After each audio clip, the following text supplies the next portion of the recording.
Bapa, pada pagi menjelang siang hari ini Tuhan, kami sungguh bersyukur karena kasih setia Tuhan selalu Engkau limpahkan di dalam kehidupan kami. Sehingga kami boleh ada sebagaimana kami ada Tuhan. Dan di dalam ibadah ini Tuhan, kami boleh memuji dan memuliakan Engkau. Karena kami tahu Tuhan, hanya Engkau yang layak kami tinggikan. Hanya Engkau yang layak kami muliakan di dalam kehidupan kami. Terima kasih Tuhan, hari ini juga kami siapkan hati, pikiran kami untuk belajar kebenaran firman-Mu. Biarlah Engkau mengurapi setiap kami Tuhan, Engkau mengurapi jemaat-Mu, mengurapi hamba-Mu sebagai hamba yang akan menyampaikan kebenaran firman-Mu kepada umat-Mu. Biarlah apa yang keluar dari bibir lidah hamba-Mu adalah perkataan-perkataan firman Tuhan yang membangun umat-Mu di tempat ini Tuhan.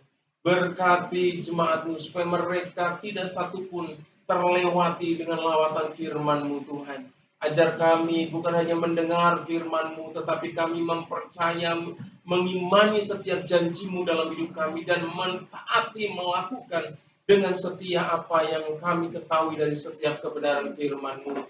Terima kasih Tuhan, kami tahu ketika ada kami mau fokus pada firman-Mu, ada kuasa-kuasa kegelapan yang ingin mengacaukan hati kami, yang ingin mengacaukan pikiran kami, sehingga kami akan kehilangan benih firman-Mu yang sangat luar biasa, yang sanggup menuntun hidup kami, yang sanggup memerdekakan kami itu Tuhan. Oleh karena itu Tuhan, segala pekerjaan-pekerjaan kuasa kegelapan setan iblis yang ingin mengacaukan kebenaran firman-Mu dalam hidup kami, kami patahkan, kami hancurkan di dalam nama Yesus.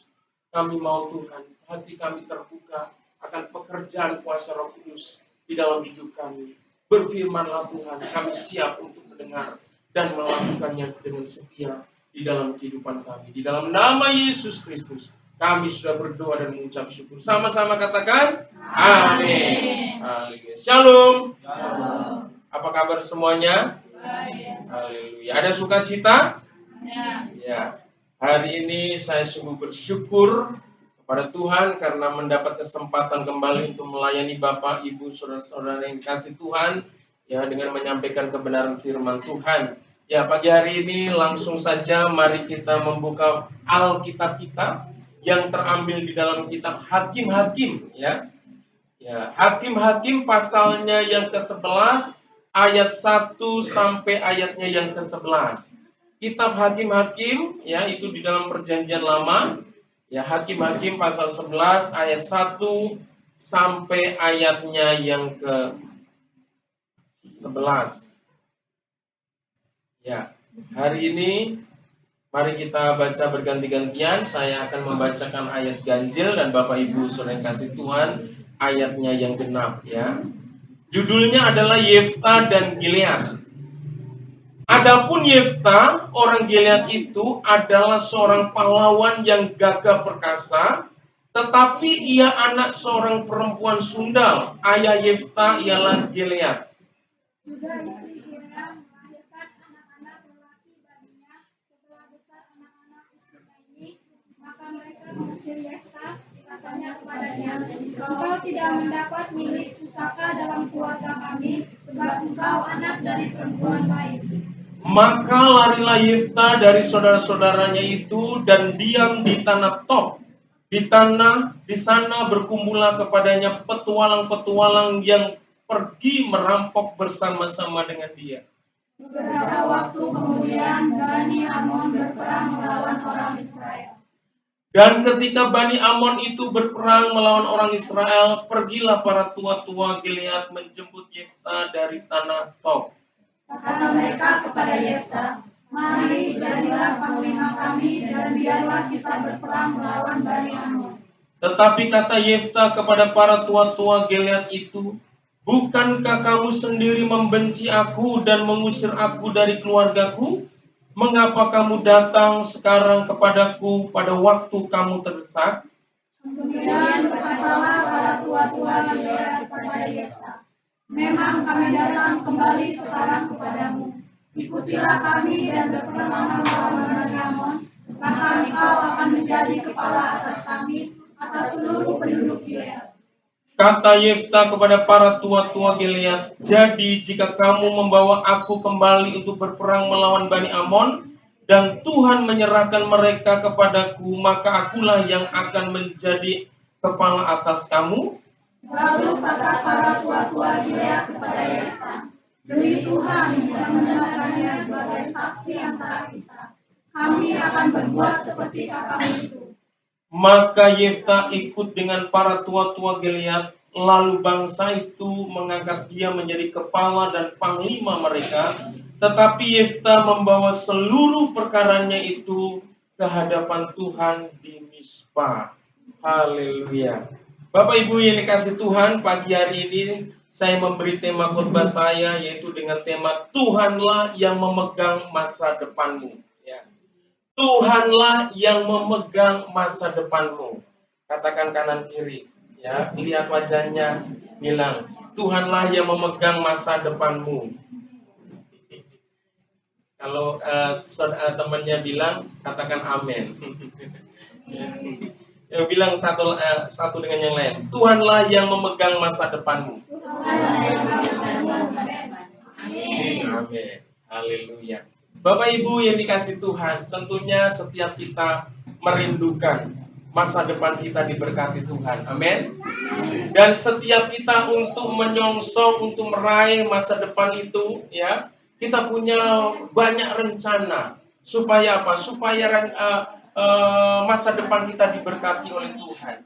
Tetapi kadangkala, saudara yang kasih Tuhan, ya, rencana-rencana yang kita rencanakan itu sering gagal, saudara. Kalau kita bicara tentang masa depan adalah masa yang tidak bisa diprediksi oleh siapapun, saudara. Setiap kita memang ingin supaya masa depan kita ini diberkati Tuhan, punya masa depan yang baik itu dalam keluarga, dalam pekerjaan, dalam sekolah, dan dalam segala aspek kehidupan kita. Kita rindu masa depan kita mengalami masa depan yang diberkati Tuhan. Tetapi tidak ada satupun orang yang bisa memprediksi seperti apa masa depan kita yang akan datang. Mungkin 5 tahun, 10 tahun, dan 20 tahun yang akan datang. Kita nggak bisa.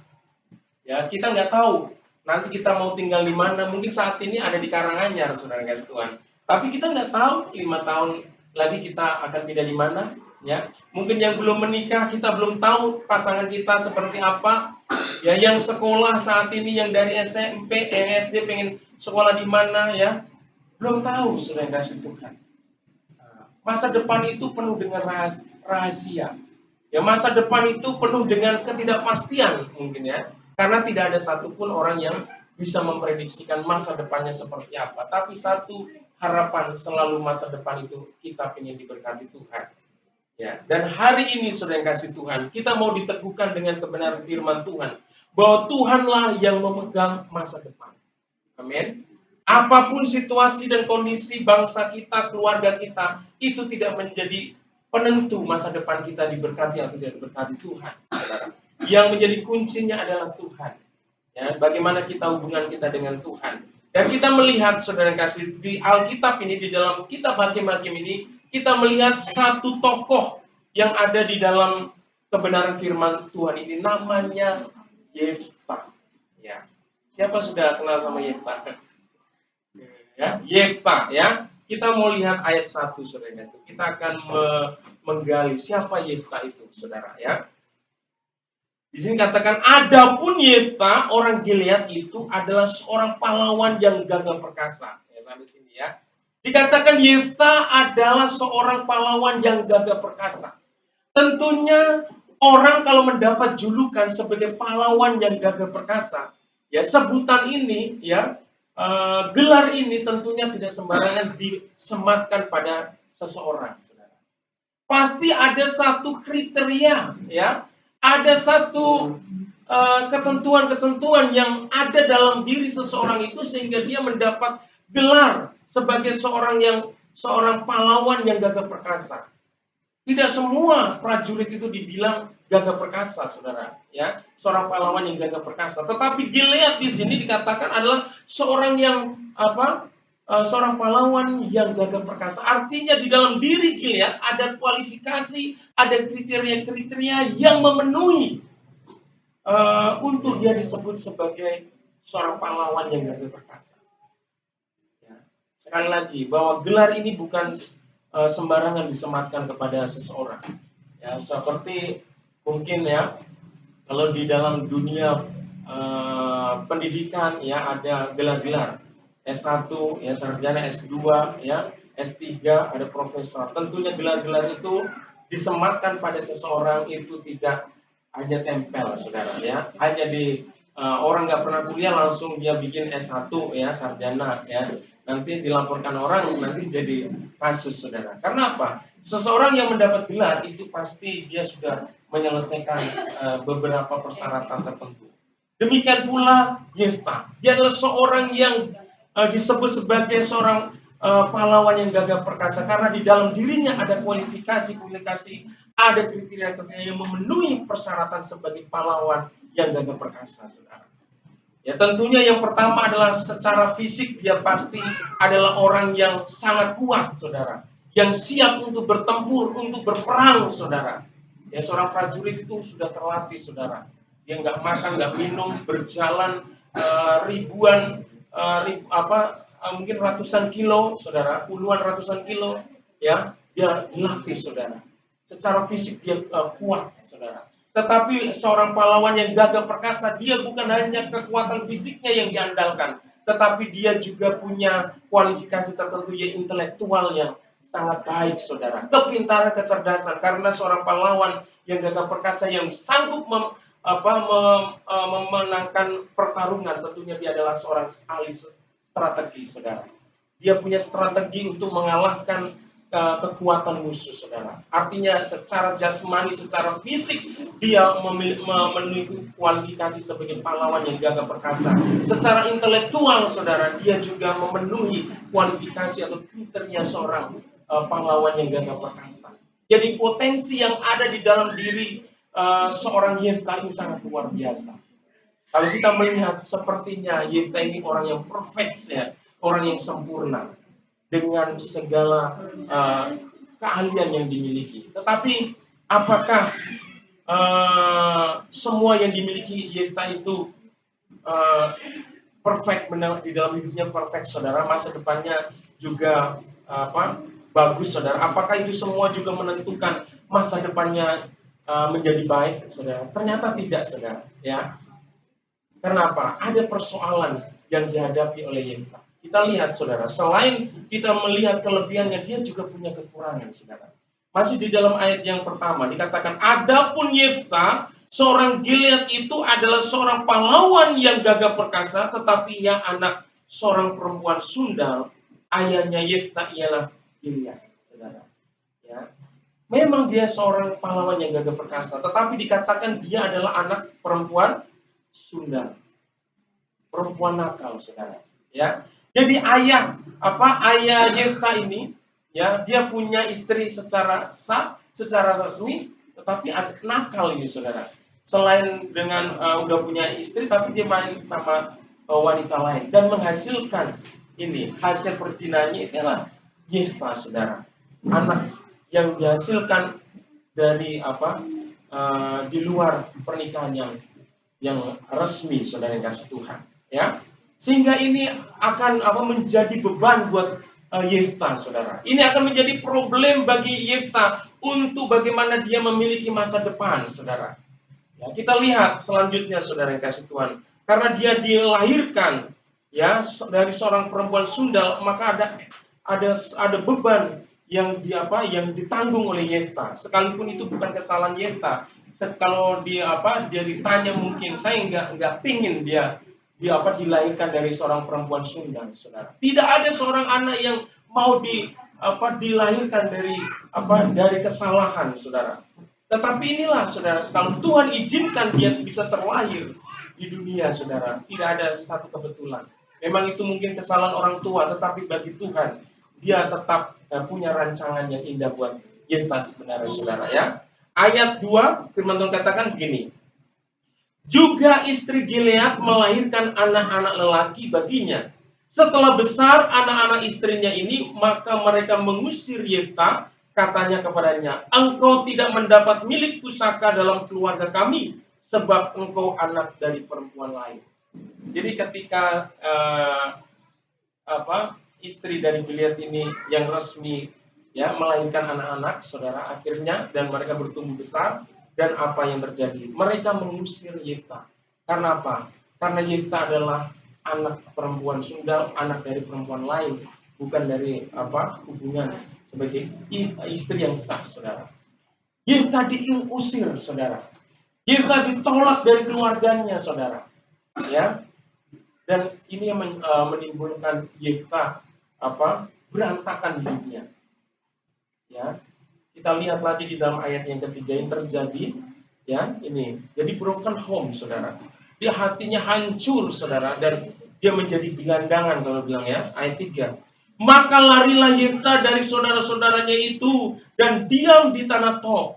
Di sana berkumpullah kepadanya petualang-petualang yang pergi merampok bersama-sama dengan dia. Nah, kehidupan Yefta, dia hancur hatinya, saudara. Dia ditolak oleh keluarganya, dia pergi ke jalanan, saudara. Dia melakukan segala tindakan-tindakan kekerasan, saudara. Dia melakukan perampokan. Seringkali anak-anak yang tertolak dalam keluarga, broken home, mengalami kekacauan dalam keluarga, saudara. Mereka lari ke dalam jalanan dan menjadi preman, melakukan banyak perbuatan-perbuatan yang tidak berkenan kepada Tuhan, saudara. Yang kasih Tuhan, masa depan Yefta hancur, saudara. Ya, masa depannya Yefta itu sudah tidak ada harapan lagi, saudara. Dia sudah hancur, hatinya kecewa dengan keluarganya, dia kecewa dengan ayahnya, dia kecewa dengan mamanya, dia kecewa dengan saudaranya, dia terbuang dari keluarganya, dan dia menjadikan hidupnya gelandangan, saudara. Dia berpetualang, saudara, melakukan hal-hal kekerasan di dalam hidupnya, saudara. Inilah keberadaan Yefta. Masa depannya kacau, saudara. Ya, hidupnya kacau, saudara. Tetapi oleh karena kasih dan anugerah Tuhan, seringkali Tuhan itu membuka peluang, saudara. Ya, tetapi kadang-kala kita harus bisa menangkap, saudara. Tuhan itu berikan kesempatan bagi setiap orang. Untuk apa? Bisa menemukan kasih karunia-Nya, bisa merasakan kasih karunia-Nya, merasakan kebaikan Tuhan. Oleh karena itu, ketika kita mau membuka hati dalam hidup kita, saudara, untuk pekerjaan Tuhan, untuk karya Tuhan di dalam hidup kita, maka tidak ada sesuatu yang mustahil. Tuhan akan pulihkan hidup seseorang itu dan diberikan masa depan yang indah. Tetapi ketika seseorang itu menolak kasih karunia Tuhan, maka yang terjadi, maka masa depannya akan tidak mengalami berkat dan janji-janji Tuhan. Dan kita melihat di sini ada ruang, ada peluang, ya, ada waktu Tuhan di mana Tuhan bekerja di dalam kehidupan Yefta.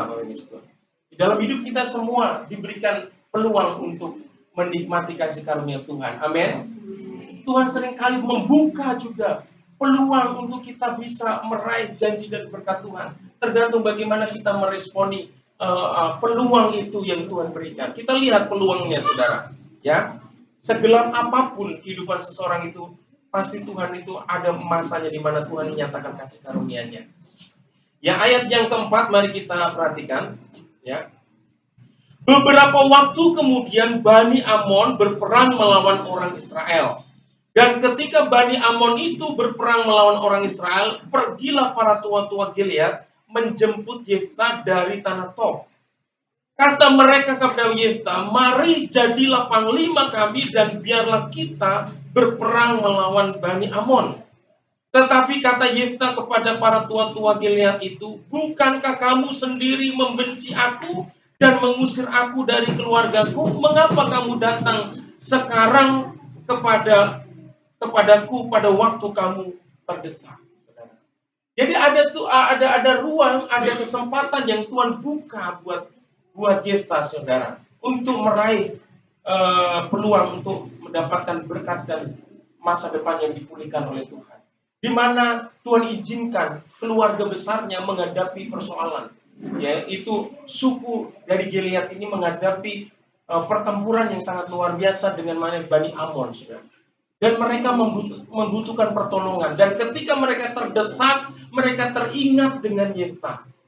Dan oleh karena itu mereka datang kepada Yefta dan minta supaya Yefta ini menjadi panglima bagi mereka dan turut serta untuk bertempur buat mereka.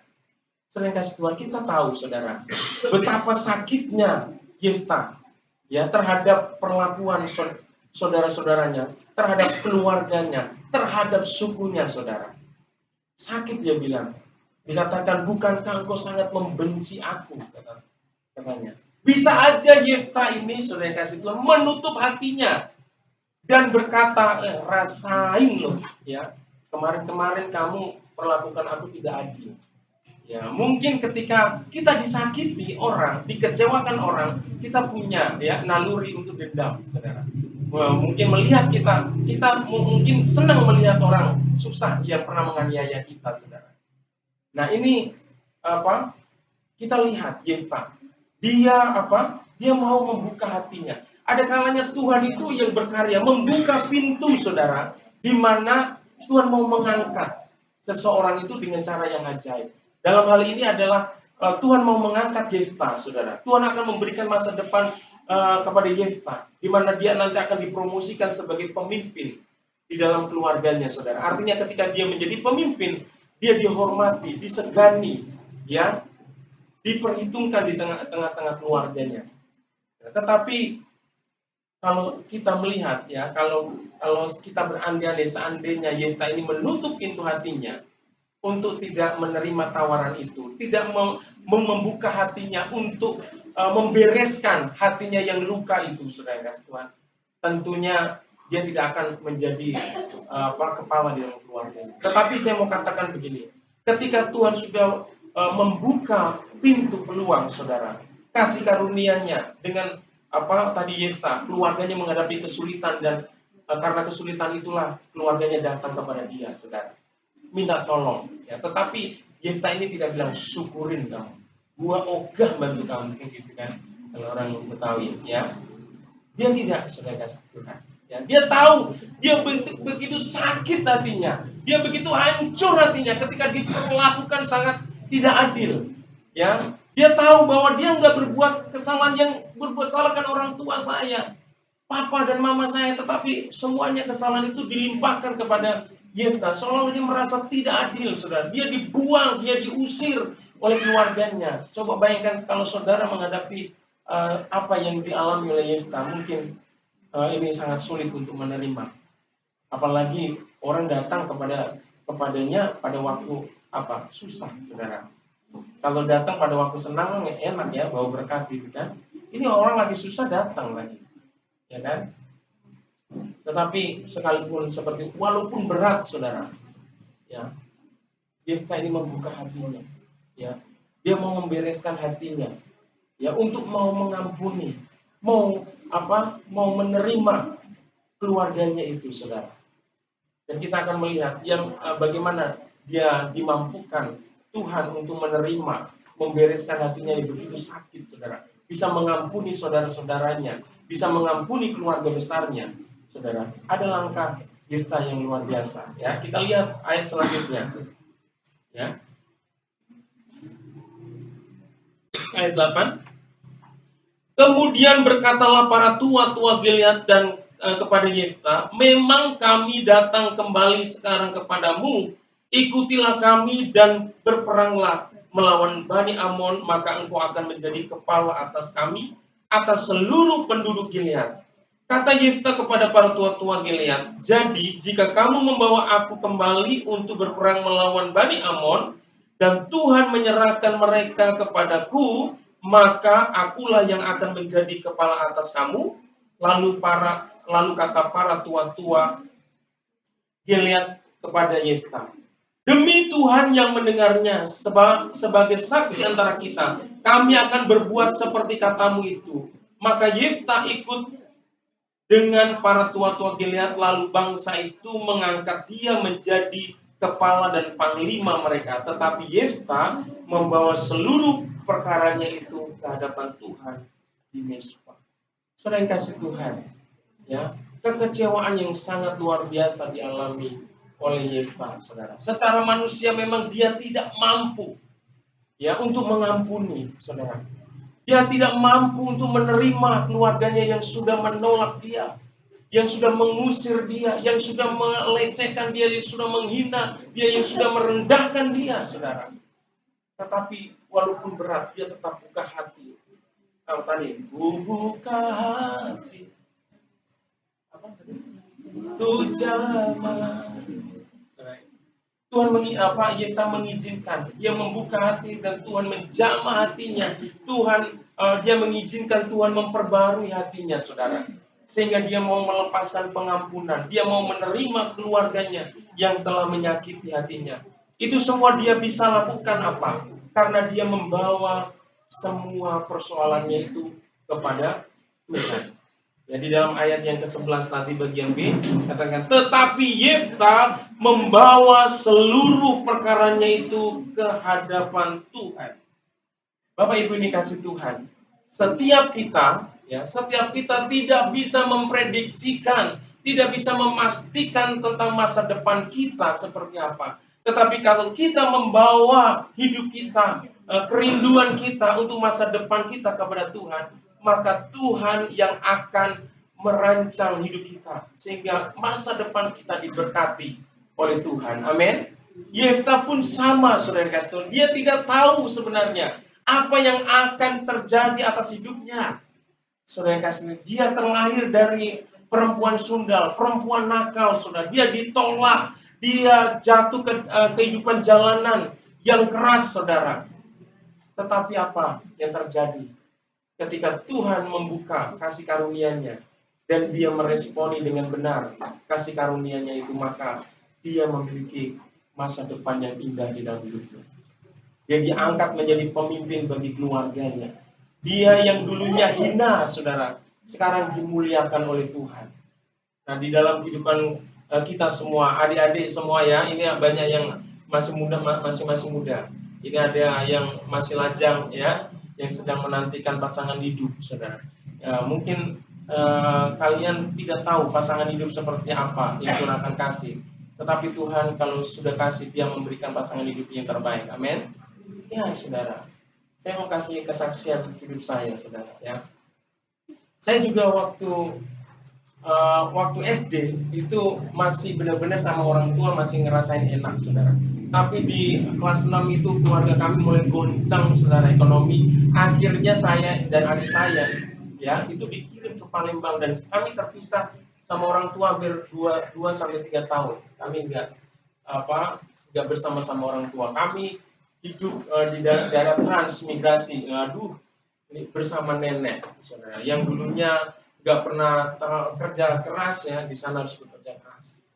Sekolah ya, kita nggak pernah bayangkan itu, saudara. Begitu susahnya, luar biasa. Setelah selesai SMP saya dikirim ke Jakarta. Ikut orang lagi, saudara. Mau disekolahin, tetapi ternyata tidak disekolahin, saudara. 3 tahun ikut orang tidak disekolahin. Saya nggak tahu masa depan saya seperti apa, saudara. Ya. Secara manusia saya kecewa, saya secara manusia juga sudah putus harapan.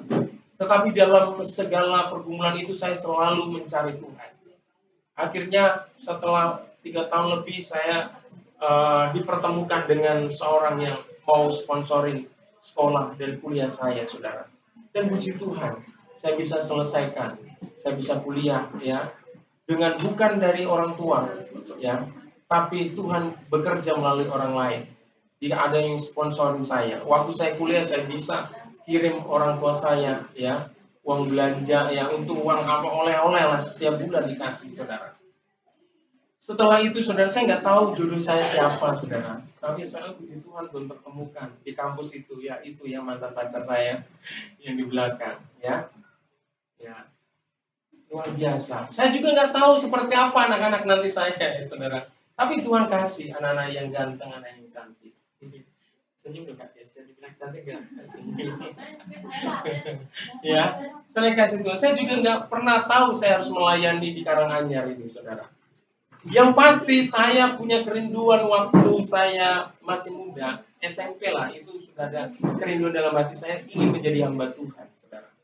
Tetapi cita-cita itu sempat hilang, saudara. Ya, ketika saya ikut orang yang katanya mau sekolahin 3 tahun, ternyata saya nggak disekolahin.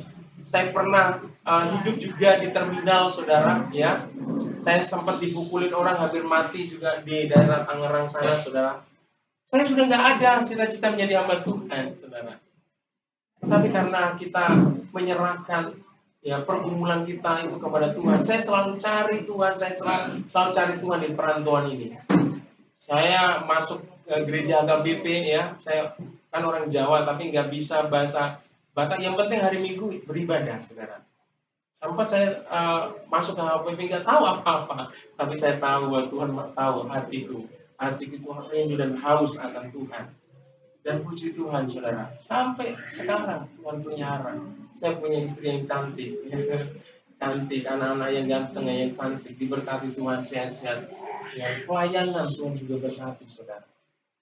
Ini, saudara, ketika kita benar-benar menyerahkan segala persoalan kita kepada Tuhan, kita nggak tahu. Saya nggak pernah bayangkan saya punya istri orang Batak, nggak. Saya bayangkan saya mungkin orang Jawa juga, saudara. Tapi Tuhan kasih orang Batak, saudara. Ya, artinya ketika kita membawa hidup kita kepada Tuhan, sungguh-sungguh ada masa depan di dalam hidup kita. Ya, kalau kita lihat di dalam tokoh-tokoh Alkitab ini yang mungkin secara manusia, secara logika dan matematika nggak punya masa depan. Itu seperti siapa? Ya, Yusuf, saudara. Yusuf ini ya kalau kita mempelajari pelajaran hidupnya, dia dibuang, dia ditolak dari keluarganya, dibuang dan menjadi budak, saudara. Tapi apa yang terjadi, saudara? Karena kita tahu bahwa Yusuf ini adalah orang yang takut akan Tuhan. Dia juga tidak pernah merencanakan hidupnya akan menjadi orang yang berkuasa setelah Fir'aun di nomor 2 di Mesir. Nggak ada. Saya yakin dan percaya Yusuf nggak punya keberanian untuk merencanakan itu semua. Tapi yang pasti dia berdoa untuk masa depannya supaya Tuhan berkati. Tetapi Tuhan itu yang ajaib diberikan, yang luar biasa dalam kehidupan Yusuf. Amin. Sehingga dia diberikan kedudukan yang sangat tinggi di Mesir. Padahal dia bukan orang Mesir, saudara. Ya, tetapi Tuhan berikan kasih karunia-Nya. Dia angkat luar biasa kedudukannya yang begitu tinggi. Kita lihat juga kehidupan Daniel, Sadrak, Mesak, dan Abednego. Itu adalah pemuda-pemuda Yehuda yang ditawan oleh tentara, ya, orang Babel, saudara. Ya, dia dibuang sebagai tawanan, saudara. Saya yakin dan percaya mereka juga nggak punya planning untuk menjadi orang yang punya kuasa di Babel. Nggak ada pasti. Tetapi yang pasti dia doakan masa depannya supaya Tuhan berkati. Tetapi ketika dia menyerahkan hidupnya kepada Tuhan, kalau kita melihat di dalam kitab Daniel itu, saudara, Daniel itu diberikan kedudukan yang sangat tinggi juga, saudara. Dia diberikan kuasa untuk memimpin orang-orang bijaksana di Babel, saudara. Dan teman-temannya itu Sadrak, Mesak, dan Abednego itu juga diberikan karunia kedudukan yang sangat tinggi, saudara. Itu bukan dia bukan memerintah di Yehuda atau di Israel, tetapi di Babel, saudara. Dibuang. Saudara. Ada masa depan. Ada masa depan. Orang-orang yang hidup takut akan Tuhan, ada masa depan yang Tuhan sediakan. Amin. Saudara yang kasih Tuhan. Satu lagi tokoh Alkitab itu Daud, saudara, ya. Daud ini juga orang yang diremehkan sebenarnya di keluarganya. Ketika Samuel ingin mengurapi anak-anak Isai, saudara, semua ya saudara-saudaranya Daud itu disodorkan semua, disuruh maju ya kepada Samuel supaya diurapi menjadi raja, menggantikan Saul. Tetapi Tuhan berkata kepada Samuel, bukan itu. Anak nomor 1, bukan. 2, bukan. 3, bukan. Sampai semuanya dikeluarin. Ya. Emang anak Pak Isai cuma ini aja? Enggak, masih ada 1. Masih mengembalakan domba. Daud ini memang disingkirkan, saudara. Dengan keluarga dianggap kecil, dianggap remeh, saudara. Tetapi di mata Tuhan, saudara, yang kalau firman Tuhan katakan Tuhan, manusia itu melihat tampilan luar, saudara. Tapi Tuhan lihat hati. Daud ini sekalipun diremehkan di dalam keluarganya, saudara. Tapi kita tahu, Daud adalah seorang yang sangat dekat dengan Tuhan. Di dalam kesehariannya dia selalu memuji dan mengagungkan nama Tuhan. Itu sebagai tanda, sebagai bukti bahwa dia mengasihi Tuhan. Sebagai bukti bahwa dia punya iman dan percaya kepada Tuhan. Akhirnya apa? Daud, saudara, dipanggil dari dia mengembalakan. Dipanggil, pokoknya sebelum Daud datang kita tidak akan mulai acara. Ya. Tuhan yang promosikan. Jadi bukannya yang di depan-depan itu, saudara, yang dipromosikan Tuhan. Kadang-kala yang di belakang, saudara, yang nggak kelihatan kalau sudah Tuhan promosikan, tidak ada yang bisa cut, saudara. Jadi jangan berpikir ya apa yang kita lakukan untuk Tuhan itu nggak diperhitungkan. Apa yang dilakukan Daud untuk Tuhan itu diperhitungkan oleh Tuhan. Ya, dia katakan sebelum Daud dipanggil dan sebelum Daud datang tidak ada acara apa-apa. Akhirnya Daud datang, dia urapi dan menjadi raja menggantikan Saul, saudara. Karena jangan pernah ya takut, saudara. Kalau kita memang benar-benar ya kita datang kepada Tuhan, kita berdoa untuk masa depan kita. Tuhan punya rancangan-rancangan yang indah buat masa depan kita. Amin. Jangan pernah takut, jangan pernah khawatir tentang masa depan kita. Jangan pernah takut dengan masa depan anak-anak kita. Jangan pernah takut dengan masa depan pekerjaan kita, usaha kita, keluarga kita, saudara. Ada waktunya nanti Tuhan angkat kita, saudara. Jadi jangan mengeluh, saudara, dengan apa yang Tuhan izinkan terjadi kita alami hari-hari ini. Tetaplah bersyukur, tetaplah cari Tuhan, tetaplah andalkan Tuhan. Maka masa depan itu sungguh-sungguh kita akan miliki di dalam Tuhan. Amin. Lalu Yefta diberikan masa depan yang indah buat Tuhan, dari Tuhan. Kalau Daud diberikan masa depan yang indah dari Tuhan, Daniel, Sadrak, Mesak, dan Abednego diberikan masa depan yang indah dari Tuhan. Yusuf diberkati Tuhan masa depannya. Kita semua yang mau mengandalkan Tuhan, yang mau senantiasa datang dan menyerahkan hidup kita kepada Tuhan, pasti juga diberkati. Amin. Haleluya. Oleh karena itu hari-hari ini firman Tuhan katakan, carilah dahulu kerajaan Allah dan kebenarannya, maka semuanya akan ditambah-tambahkan. Untuk imani dalam hidupmu, pasti janjinya digenapi dalam hidup kita. Haleluya. Saya dengan kasih Kristus minta Pak Parmin untuk maju ke depan. Kita mau meresponi firman Tuhan ini, Bapak Ibu dikasih Tuhan, dengan lagu tadi, refnya, buka hati. Mari kita semua bangkit berdiri. Haleluya.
kasih Tuhan.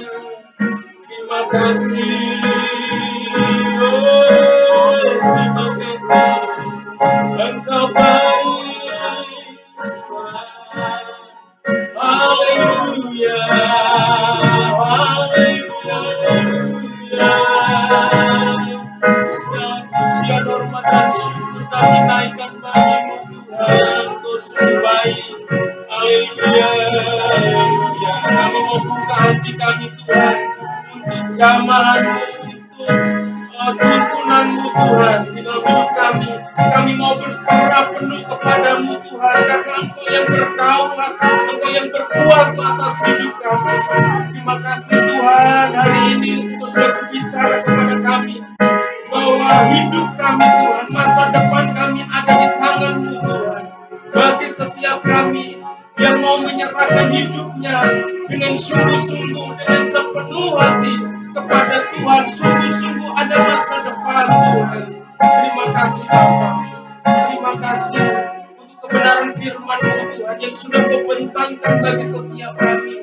Hari ini kami boleh melihat Yefta Tuhan di dalam segala kekurangannya, di segala kelemahannya Tuhan, tetapi Kau menyatakan kasih karunia-Mu Tuhan. Kau membuka jalan untuk dia meraih masa depan itu Tuhan. Dan kami yang akhirnya percaya Engkau juga akan membukakan pintu-pintu bagi setiap kami Tuhan, supaya kami bisa meraih masa depan yang penuh dengan harapan, masa depan yang penuh dengan berkat Tuhan. Oleh karena itu Tuhan, biarlah Engkau mengajar kepada setiap kami supaya kami memiliki hati seperti Yefta Tuhan, hati yang terbuka untuk pekerjaan-Mu Tuhan, untuk meresponi setiap peluang, kesempatan yang Tuhan berikan Tuhan. Hari ini Engkau ingin memulihkan setiap kami, Engkau ingin memulihkan kehidupan kami, tetapi Engkau juga mau Tuhan, Engkau mau supaya kami dipulihkan terlebih dahulu seperti Yefta. Dia membawa persoalannya itu kepada Tuhan. Dia mau mengampuni, dia mau membereskan persoalannya dengan keluarganya. Dia mau meninggalkan segala kekecewaan, segala hati yang sakit, kepahitan di dalam hidupnya. Hari ini mungkin Bapak Ibu yang dikasih Tuhan masih ada sesuatu dalam hatimu. Mungkin engkau menyimpan rasa kekecewaanmu kepada orang tuamu, kepada keluargamu yang pernah menyakiti engkau. Hari ini lepaskan pengampunan itu. Lepaskan pengampunan itu kepada setiap orang yang pernah melukai hatimu. Engkau melepaskan pengampunan. Tuhan mau Engkau membereskan luka-luka batin yang ada dalam hidupmu, yang diakibatkan oleh perbuatan, perkataan orang-orang yang pernah menyakitimu. Hari ini Tuhan mau Engkau membereskan hatimu, supaya berkat Tuhan mengalir dalam hidupmu, supaya karya Tuhan dinyatakan dalam hidupmu. Seperti Yefta, dia mengampuni saudaranya, dia menerima keluarganya, dan dia membawa persoalannya itu kepada Tuhan, supaya Tuhan memampukan dia. Mungkin saat ini engkau merasa berat untuk mengampuni, engkau merasa berat untuk menerima orang yang pernah mengecewakanmu, tetapi Tuhan yang memberikan kemampuan bagimu. Haleluya, haleluya. Terima kasih Tuhan. Hari ini melalui kebenaran firman-Mu, kami diteguhkan bahwa masa depan kami bukan ditentukan oleh seseorang Tuhan. Bukan ditentukan banyaknya uang seseorang, bukan ditentukan oleh kuasa yang dimiliki oleh seseorang, tetapi masa depan itu ditentukan oleh Tuhan. Oleh karena itu Tuhan, kami mau taat dengan apa yang Tuhan inginkan dalam hidup kami. Itu kami membereskan hati kami. Tuhan, kami mau mengutamakan Engkau dalam hidup kami, karena sungguh ada masa depan bagi setiap kami yang mengandalkan Engkau. Terima kasih Tuhan, hamba-Mu telah selesai menyampaikan firman-Mu. Biarlah firman-Mu ini Tuhan, Engkau materaikan di dalam hati kami, supaya kami tidak menyalahkan situasi, menyalahkan kondisi yang ada, tetapi kami tetap memandang Tuhan, karena Tuhan sudah merancang hidup kami dengan masa depan yang penuh harapan, masa depan yang sangat diberkati oleh Tuhan. Terima kasih Tuhan, di dalam nama Yesus hamba sudah berdoa dan mengucap syukur. Haleluya. Yang percaya sama-sama katakan amin. Tuhan Yesus memberkati.